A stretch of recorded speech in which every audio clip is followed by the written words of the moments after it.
Let's start with this update.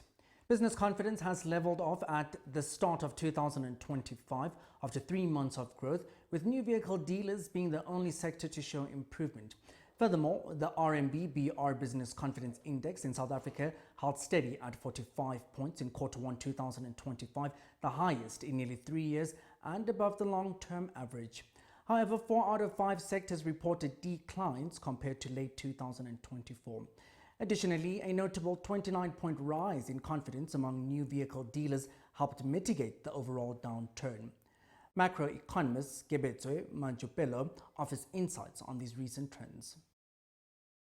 Following 3 straight gains, the RMB Business Confidence Index held steady at 45 in the first quarter of 2025.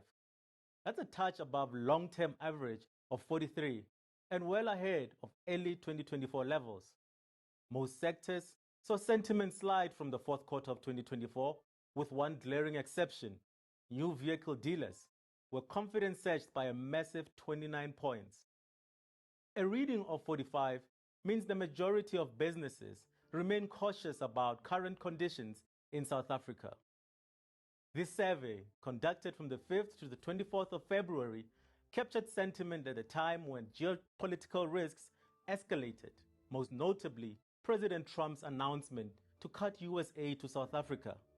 While that policy shift has limited direct impact on the sector surveyed, it does signal growing tension in US and SA trade relations.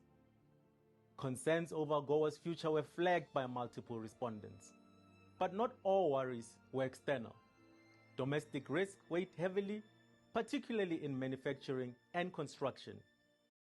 The uncertainty surrounding ArcelorMittal's future and softer local demand were key points of concern.